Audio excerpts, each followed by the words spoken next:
What's up, everybody? FISERV just reported their earnings, so we have to talk about it. Now, in the year or so that I've been posting videos on this channel, I've certainly had more than my fair share of good fortune. All of the 4 health insurance companies we made pretty big bets on are up significantly. Energy stocks we talked about have done very well. Deep value companies like Kohl's and Global Ship Lease have really outperformed. We're even up money on Nomad, PayPal, and Charter, which we talked about recently. But there are 2 companies in our portfolio where the market is telling me that I am wrong. And FISERV, ticker symbol FISV, is one of them. If you follow the channel, you know I first bought this stock at $65 a share last year, and I basically bought everywhere from $65 to $48. My average cost here is about $58 a share. This is a large holding for me. It's actually my 5th largest position in my portfolio right now. And we're going to take a look at the numbers they reported. I'll let you know what I think about risk reward right now for the company. Nothing I say here is advice for you to buy or sell FISERV stock. I just give you my opinion, and I will tell you what I'm doing with my money here. If you get value out of the video, subscribe to the channel. If you want to grab my Google Sheets template for analyzing stocks or join my Discord, then consider following me on Patreon. Link to that will be down below.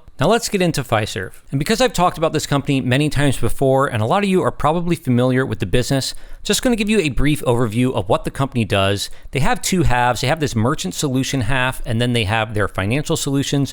Both are roughly $10 billion a year revenue businesses. Merchant Solutions is handling their payment processing for merchants. They have Clover, which is a point of sales platform for small businesses. That's the majority of this segment. Some of you might have seen these little point of sales terminals. You might have paid on one. Clover's been growing decently well. It's one of the few, bright spots you could say of this report. And then the other half of the business, Financial Solutions. Here, they're operating as the core processor for banks and credit unions. You can think of the core processor as kind of like the operating system of a bank. Almost all small banks and most mid-sized banks too. They have relationships with customers, but that core that's keeping track of deposits, loans, transactions, debits and credits, all of that, they're licensing that core system from someone like FISERV. FISERV is the market leader here. The other big players are Jack Henry and Fidelity, but FISERV certainly has the largest amount of the market share. This has been extremely sticky recurring revenue. Banks can't just switch core processors very quickly or easily, but this segment has also been a lot of the headache over the past year. And certainly if you've been invested in FISERV, you probably had a lot of headache. The stock is down 60% over the year. Over 5 years, really not much better, down 50%. From the peak, down more than 75%. The company is now on their 3rd CEO in a year. The first CEO went off to run the Social Security Administration, and then when the second guy, Mike Lyons, when he came in, he said the company's really been trying to squeeze up revenue in the short term, high fees, and Mike Lyons essentially said, we need a complete reset. We need to invest a lot more back in our business. We need to focus on our customers. The vast majority of senior management was replaced. Pretty much the entire executive team today is different than it was a year ago. As you can probably imagine, that big reset, that is this massive drop here. That's when we bought in shortly after that. And now we have a new CEO. Mike Lyons went off to Truist, and Takis, who used to run payments at JP Morgan, he's now leading the company. So lots of musical chairs going on with management, lots of changes to their guidance. And now in the first couple quarters of this year, the year-over-year numbers,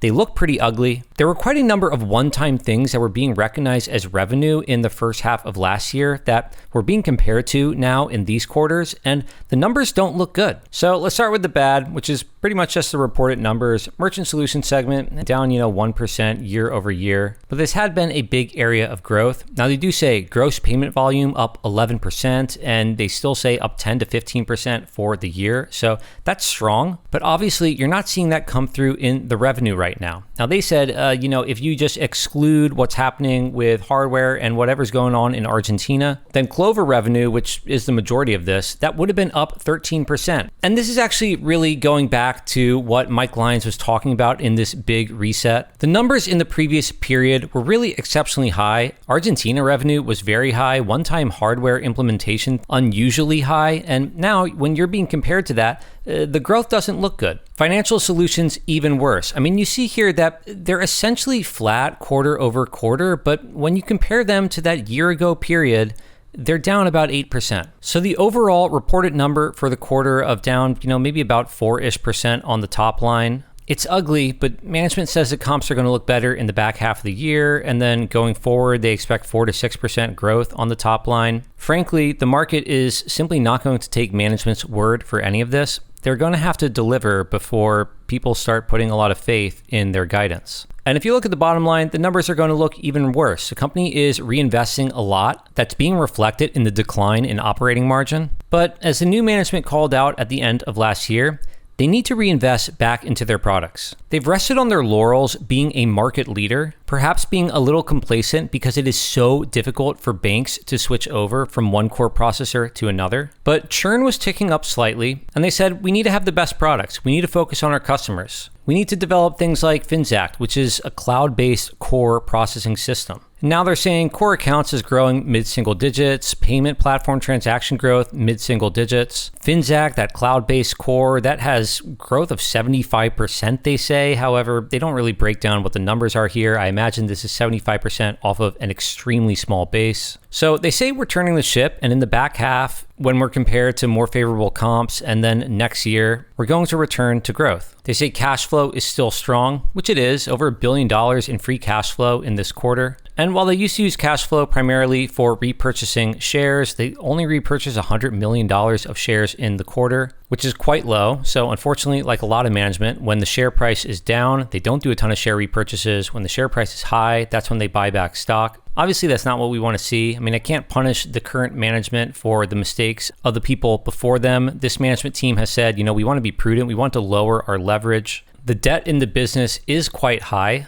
About 28-ish billion in debt if you add up the long-term plus short-term debt here. But you see that instead of buying back shares, this team's focus after reinvesting back into the business is really strengthening the balance sheet. I mean, if you just compare the balance sheet from the beginning of the year to now, current assets are up about $700 million, while total liabilities down about $400 million. There's about $1 billion less debt now than at the beginning of the year. It's still a pretty large amount of debt, but I think it makes sense what they're doing. And in fact, just to quickly discuss the debt is a red flag. It is something that we definitely need to look at. In the case of FISERV, their obligations here are about $2 to $3 billion a year. They're actually pretty well covered by their cash flow. So they certainly can handle it, but the leverage is a bit high, and they are targeting to bring leverage down. But the thing I wanted to mention about debt is, if you have a rule of just if the net debt is more than, 5 times operating income or something like that, or whatever it is, if you don't want to buy a stock with high leverage, if you don't want to buy a stock with a lot of debt, that's completely reasonable. I'm not trying to convince anyone to buy this. That is a concern.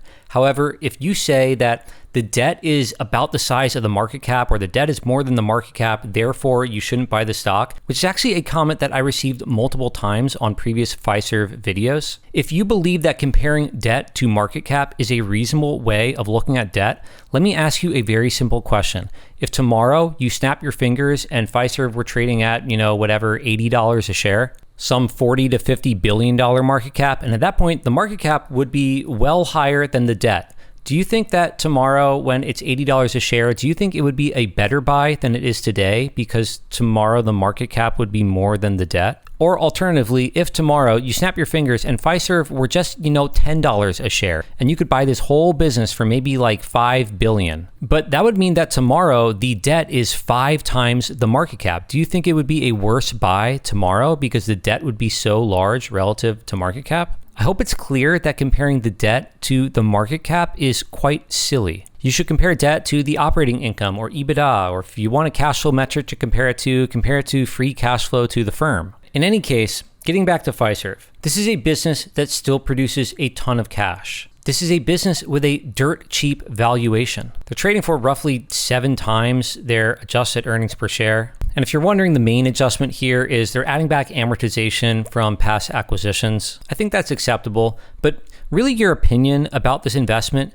it's going to be based on what do you believe about this company going forward. Do you think they're going to meet their guidance? Do you think they're going to have, 4 to 6% revenue growth in the future? They say margins are going to improve with cost savings, and they're going to have double-digit annual growth to the bottom line. Clearly, the market isn't buying it because if they did think that you were going to have double-digit growth in earnings, then the stock wouldn't have a 7 times multiple right now. Now, as far as what I think, I just want to take a step back. Sometimes it's easy to really focus too much on a specific number like one quarter's year-over-year revenue, and you can miss the bigger picture. First, This quarter was technically in line with guidance. I know the numbers look bad, but the management actually said at the beginning of the year that quarter 2 is going to be ugly. They said revenue was going to be down about 4%. They said financial solutions was going to be down the high end of mid-single digits, and it's down 8%. So, pretty close actually with what they were saying. They said months ago the previous year's second quarter had a lot of one-time revenue items. They said operating margins aren't going to look as good because we're reinvesting a lot in the business. If you look at the volume change, the number of transactions, core accounts, these things are up mid-single digits. On the merchant side, gross payment volume, up double digits. Historically, this segment has actually grown pretty close to in line with gross payment volume. Do we think something has fundamentally changed about this segment? Let me just read you part of the earnings call when the CEO was talking, because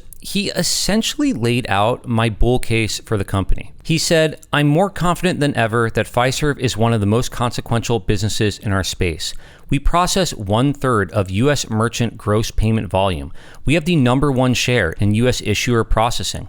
We serve 80% of banks and credit unions with at least one of our products. We are critical infrastructure providers for our clients. We have incredible staying power. Our products are deeply embedded in complex, highly regulated, secure workflows. This is really hard to replicate. This business has consistent history of strong, profitable, recurring revenue, and that remains intact. Recurring revenue makes up approximately 85% of our total adjusted revenue. The processing side of our business grows at around gross payment volume, but some parts grow at multiples of that." What he's saying is, we're the market leader. We're not going anywhere. We're critical. We're going to have strong, profitable, recurring revenue for a very long time. On the merchant side, gross payment volume, again, still increasing at double digits. They say historically, that's, about what the business growth is as well. And by the way, this company has been a long-term compounder, growing double digits annually for decades. But now there's a bump in the road. I'm reminded a little bit of UNH, completely different industry, of course, but big market leader, growing double digits for years. And then all of a sudden that changes. Earnings are down. Everyone sells. It's natural to think this is a new normal. But meanwhile, under the hood, accounts, transactions, volumes, it's all chugging along and growing. So I think it's time we go to our sheet, see what our assumptions are for the future and what they imply for a return on our investment in FISERV stock. And then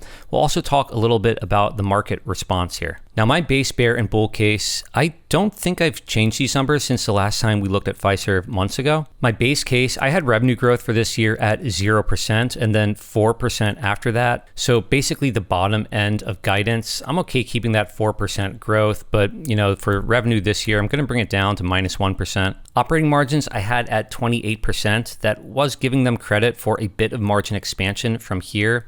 I think I want to be a little more conservative and pull that back, especially with all their reinvestment that they're doing right now. I'm going to bring that back to 26%. And the free cash flow margin, I am going to bring that back too. They're doing less buybacks here. Less money is coming back to stakeholders. This free cash flow margin, it's effectively representing the money that is coming back to not only the equity owners in the form of buybacks and dividends, but also the debt holders as well. So if they pay down principal debt, that's what this column represents here. So instead of 18%, maybe 12% for the next couple years, then 18% after that. And I'm only giving this business an 11 times multiple, which I think is nothing demanding. This is a multiple of enterprise value to operating income, so it is taking into account all of their debt. They're actually trading for a multiple of a little over 11 right now, so I'm not assuming they get any boost from market sentiment here or any multiple expansion. And if these assumptions come true, then you're getting about an 18% annualized return on this stock over 5 years, so a bit more than a double. My bear case, I think I'll just leave this as is. I'm assuming no growth at all on the top line for 5 years. Operating margins, they don't improve either. The company trades at just an 8 times multiple, which is actually a lot of multiple compression from where they are now. And in this scenario, you're essentially flat on your money over 5 years. Frankly, I think this scenario is quite pessimistic and quite unlikely. And even if it comes true, you're still not down on your money. Obviously, no one would be happy holding a stock like this for 5 years and being completely flat. But as far as a true bear scenario goes, it can be a lot worse. Now, my bull case, I think I do have to bring down the numbers here. First of all, revenue growth for this year, I am going to make that -1 again. And then afterwards, we'll bring that back to mid-single digits. Operating margin and free cash flow margin, I am going to pull that back a little bit as well. And perhaps I'll pull their final multiple back to maybe a 16 times multiple, which, for a market leader, a company with a lot of recurring revenue that's growing mid-single digits, I actually think that that's fair, especially for my bull case. I mean, certainly this company has traded for, 20, 30, 40 times operating income at points in the past. So I suppose you could give them a much higher multiple for a bull case, but even still, with these assumptions, you're looking at 34% annualized growth over 5 years. That is more than a quadruple on your money in this time. The bottom line to me is, I think the risk reward still looks quite good. This is a market leader with a business that isn't dying, that produces a ton of cash. Their debt is significant, but it's manageable. And in my opinion, they're simply too cheap. Now, what was the market's reaction to this report? As you might imagine, a company lowering their guidance, the stock sold off about, a little more than 10%, I think, in the pre-market. But then throughout the day yesterday, the stock rallied back and ended up finishing flat. They lowered their guidance, they reported ugly numbers, and the stock was not down. Of course, the stock has already fallen quite a bit. Clearly, there was a ton of negativity priced in at these levels. When a company reports pretty bad numbers and the stock doesn't move down, I think that's pretty bullish. But of course, as I've always said, I have no ability to predict the short-term movements of a stock. When you watch this video, the price might be significantly higher or lower than what it is right now. A month from now, 2 months from now, a year from now, the price is going to be different than it is today. I don't know if it's going to be up or down. And by the way, if you think that you can just look at a chart and consistently predict price movements, I'm sorry to tell you that no one can reliably do that over a long period of time.